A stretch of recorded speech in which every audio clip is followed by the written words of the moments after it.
বাংলা বলছি চ্যানেলটি সাবস্ক্রাইব করুন এবং সমস্ত অনুষ্ঠানের আপডেট পেতে বেল আইকনটি অন করুন। নমস্কার, বাংলা বলছি চ্যানেল থেকে বিপ্লব দাস বলছিলাম। আজ ইস্ট বেঙ্গল সমর্থকদের খুশির দিন। হ্যাঁ, ইস্ট বেঙ্গল আইএসএল খেলছে এবং আমরা ইস্ট বেঙ্গল মোহনবাগান, বাঙালির যে ফুটবলের আবেগ ইস্ট বেঙ্গল মোহনবাগান, সেই ইস্ট বেঙ্গল মোহনবাগানকে আমরা খেলতে দেখবো এইবারে আইএসএল। আমরা জানি না যে টিম কেমন হবে, হয়তো গতবারের মতো শেষ মুহূর্তে টিম হওয়ায় সেরকম হয়তো খুব ভালো টিম হয়নি, প্র্যাকটিস করার সুযোগ পায়নি, তার মধ্যে একটা করোনা আবহ, এই সমস্ত কিছু মিলে ইস্ট বেঙ্গল হয়তো গত বছরের পারফরমেন্স খুব একটা ভালো হয়নি, কিন্তু এবছরও কতটা হবে সেটা আমরা জানি না। কিন্তু সব থেকে বড় আনন্দের খবর যে ইস্ট বেঙ্গল এবার আইএসএল খেলছে এবং আমরা দেখতে পাবো চিরাচরিত সেই মোহনবাগান এবং ইস্ট বেঙ্গলের সেই লড়াই। মুখ্যমন্ত্রী মমতা বন্দ্যোপাধ্যায়ের হস্তক্ষেপে চুক্তি জট কাটলো ইস্ট বেঙ্গল এবং সিমেন্ট কর্তাদের মধ্যে, যেন অবশ্যই মুখ্যমন্ত্রীর কে কোটি কোটি ইস্ট বেঙ্গল সমর্থকদের তরফ থেকে এবং আমাদের চ্যানেলের তরফ থেকে আমরা ধন্যবাদ অভিনন্দন জানাচ্ছি যে এত কোটি কোটি সমর্থক সারা দেশে বিদেশে দেশে বিদেশে ছড়িয়ে রয়েছে। তারা কিন্তু এই অপেক্ষাটাই ছিল যে কবে ইস্ট বেঙ্গল খেলবে, কবে এই চুক্তি জটের অবসান হবে। সেই চুক্তি জটের অবসান করলেন মুখ্যমন্ত্রী মমতা বন্দ্যোপাধ্যায়। আপনাদের যদি সেই নিয়ে যায় আগের মাসে থেকে, যখন থেকে ডামাডোল শুরু হয়েছে, ক্লাব সমর্থক যারা বা সদস্য যারা বিভিন্ন ক্লাব যেগুলো ফ্যান্স ক্লাব রয়েছে, তারা প্রত্যেকে যখন জানতে চেয়েছিল চুক্তি রহস্যটা কি, কি চুক্তি সেটা প্রকাশ্যে আনুক, আমরাও সেটা তখন বলেছিলাম ক্লাব কর্তাদের। এবং সত্যি সত্যি তারপরে 21শে জুলাই সেই দিন ক্লাবের সমর্থকরা, সদস্য সমর্থকরা ক্লাবের সামনে বিক্ষোভ দেখাতে গেলে তাদের পিঠে পুলিশের লাঠি পড়ে। হ্যাঁ, আজ কিন্তু সেই লাঠির ঘা কিন্তু ইস্ট বেঙ্গল সমর্থকদের জয়ের পথে ফেরালো।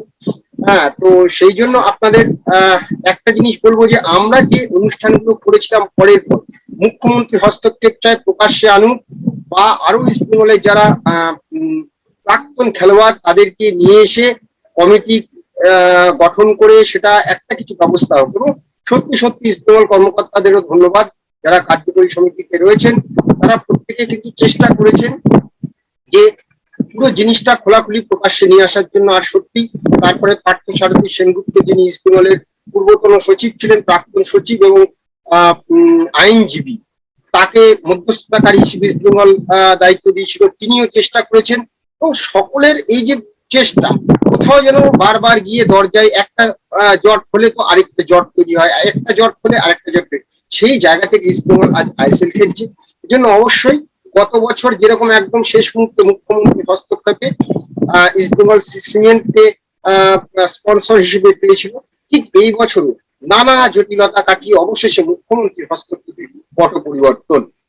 সিমেন্ট ইনভেস্টর হিসেবে এগিয়ে আসা কয়েকদিন আগেই কার্যত পয়েন্ট অফ নো রিটার্নের ইঙ্গিত দিয়ে ক্লাব কর্তাদের কাছে স্পোর্টিং রাইটস ফিরিয়ে দেওয়ার কথা ভেবেছিলেন সিমেন্টের যিনি কর্ণধার হরিমোহন বাবু, কিন্তু তিনি মুখ্যমন্ত্রী তাতে একটু ক্ষুব্ধ হয়েছিলেন এবং তারপরেই তারা সেই চিঠি আর ক্লাবকে পাঠায়নি এবং মুখ্যমন্ত্রী বৈঠক ডাকেন বুধবার, এবং সেই বৈঠক ইতিবাচকভাবে শেষ হয়েছে। এবং আমরা দেখেছি যে টিভির পর্দায় যে সিমেন্ট কর্তৃপক্ষ এবং ইস্ট বেঙ্গলের কর্মকর্তারা হ্যান্ডশেক করে তারা যে খেলবে, এবং সেটা প্রথম কিন্তু ঘোষণা করেছে সিমেন্টের তরফ থেকে, ঘোষণাটা এসছে যে হ্যাঁ এবার ইস্ট বেঙ্গল আইএসএল খেলবে। কি হয়েছে অতীত সব ভুলে গিয়ে এখন আমাদের ঝাঁপিয়ে পড়তে হবে ভালো টিম তৈরি করা, যতটা সম্ভব ভালো টিম তৈরি করা, সেটা নিশ্চয়ই যারা স্পন্সর রয়েছে তারা নিশ্চয়ই সেটা করবেন যতটা চেষ্টা। কিন্তু এইটুকু আপনাদের বলি, আমরা জানি না কতটা ভালো ফল করতে পারবো, কিন্তু আইএসএল খেলাটা কোথায় ইস্ট বেঙ্গলের প্রয়োজন ছিল এবং সেই জায়গা থেকে আমরা সফল। এই জন্য আবারও আমরা ধন্যবাদ জানাবো মুখ্যমন্ত্রীকে। এবং আজকে মানে বৃহস্পতিবার এই যে নবান্নের যে বৈঠক হলো, এবং সেই বৈঠকে যে আলোচনার পরে মুখ্যমন্ত্রীর যে সাংবাদিক বৈঠক এবং দুপক্ষকে ডেকে নিয়ে যে বৈঠক, সেই চিত্র আপনাদের সামনে তুলে ধরেই আজকে আমরা এই এপিসোডটা শেষ করব। আমাদের আলোচনা কেমন লাগছে আপনারা জানাবেন। এখন আপনারা দেখুন সেই ঐতিহাসিক মুহূর্ত যেখানে মুখ্যমন্ত্রীর উপস্থিতিতে সিমেন্ট কর্তৃপক্ষ এবং ইস্ট বেঙ্গলের কর্মকর্তারা একসঙ্গে হ্যান্ডশেক করে ঘোষণা করছে এবছর ইস্ট বেঙ্গল আইএসএল খেলছে। এবছরে ওদের একটা আনসার্টেনটি ছিল এখনো পর্যন্ত যে ওরা আদৌ খেলতে পারবে কি না। আমি শ্রী সিমেন্টের পক্ষ থেকে এখানে এসছেন mister S Khandelwal,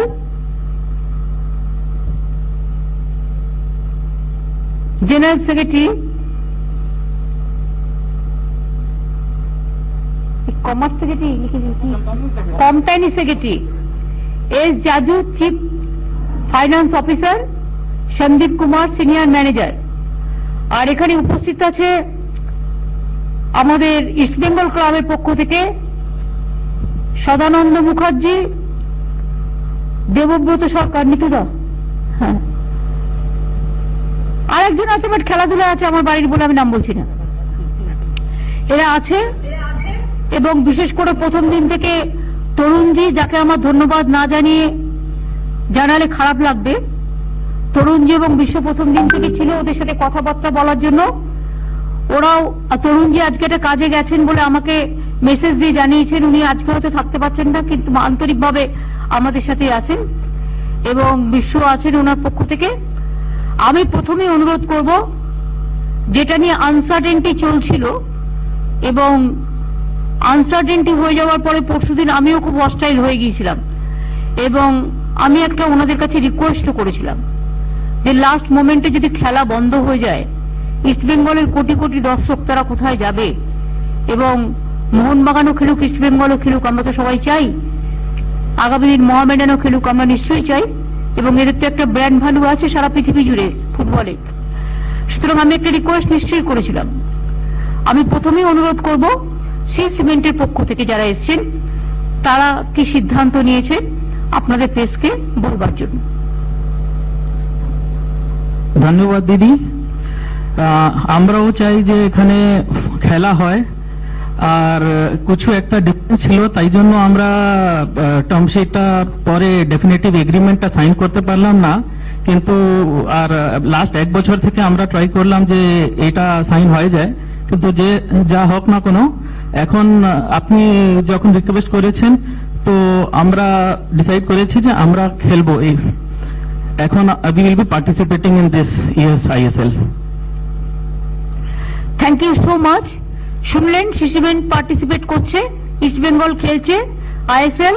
so congratulation to my East Bengal club and all the supporters and all the peoples who are supporting all the football games. খেলা হবে Mohun Bagan, east Bengal, Mohammedan, to all the footballs. We are proud of you and I convey my gratitude to and my thanks to Cement to accept our proposals at this last moment. There is no time to discuss the other things now. They can discuss it later on. There is no problem. Our first priority now is that time is very short, so we have to play. আমাদের খেলতে হবে এবং সেটা সিসিমেন্ট রাজি হয়ে গেছে, তারা খেলছেন। সুতরাং ইস্ট বেঙ্গলের প্রবলেম সলভ। আমি এখন নিতুদাকে অনুরোধ করব, তিনি কি বলতে চান।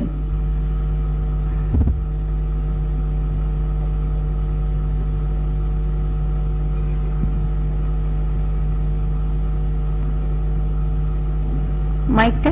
হ্যালো হ্যালো, প্রথমে দিদিকে ধন্যবাদ দিয়ে ছোট করতে চাই না। দিদি সবসময় আমাদের পাশেই থাকেন, শুধু ইস্টবেঙ্গল ক্লাবের পাশে না, পুরো ময়দান স্পোর্টসের সাথেই থাকেন। আজকে দিদির বদান্যতায় আমাদের ক্লাবে ফ্লাড লাইটটা অবধি হয়েছে, আরো অনেক কিছু হয়েছে।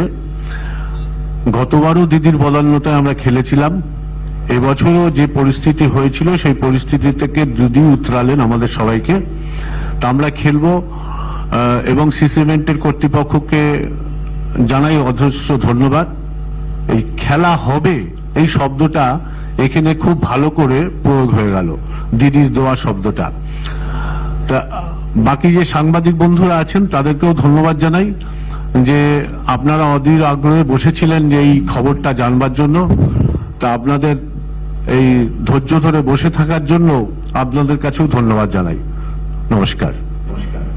আর তরুণজি আর বিশ্ব মজুমদার এই দুজন 9 মাস ধরে আমাদের সাথে যেভাবে কাঁধে কাঁধ মিলিয়ে ছিল, আমি ওদের মানে ভাষায় প্রকাশ করতে পারবো না যে কিভাবে আমাদেরকে সহযোগিতা করেছে।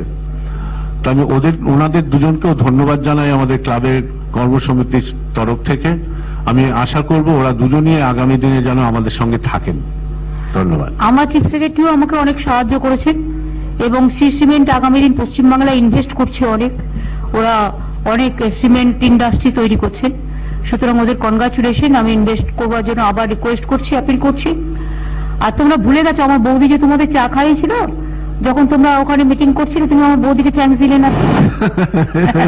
যদি আমি নিজেও ওকে বৌদি বলে ডাকি না, নাম ধরে ডাকি। হ্যাঁ, বৌদি একদিন না, না না এটা করো না, বৌদি বহুদিন করেছে। Thank you. তাহলে সব ভালো যার শেষ ভালো, সুতরাং না আমরা দুজন দুপক্ষ হাত মেলাও, যাও ওখানে যাও, আমি মধ্যখানে থাকবো, তোমরা দুপক্ষ হাত মেলাও। না এবার একটা ছবি শট করো, দাঁড়াও দাঁড়াও, ছবিটা তুলতে দাও ওদের টিভি কে রেখে।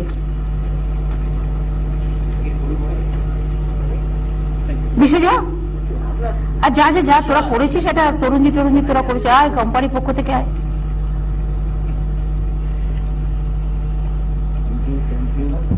সব ভালো যা শেষ ভালো। আমি খুব খুশি, আমি আজকে রাত্রিরে বাড়ি গিয়ে চিংড়ি মাছের মালাইকারি খাবো।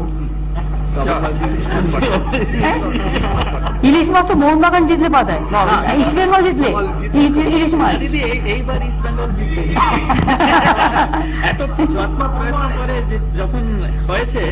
ইলিশ মাছ তো রোজই এখন খাওয়া হয়, কারণ বাংলায় এখন ইলিশ মাছ এত উঠছে যে বাংলা ইলিশ মাছ একদম একেবারে স্বর্ণ ঝংকার, চকচক করছে সিলভার। ফাইনালি খেলা হচ্ছে, আমরা জিতছি, খেলা জিতবে, খেলাই জিতবে, যে ভালো খেলবে সে জিতবে। অনেক অনেক ধন্যবাদ, অভিনন্দন, thank you so much, thank you thank you. বিষয় এগিয়ে দেয়, আমি দেখি এরা আবার কি দু একটা কোয়েশ্চেন করবে। আপনারা প্রশ্ন আছে দিদি?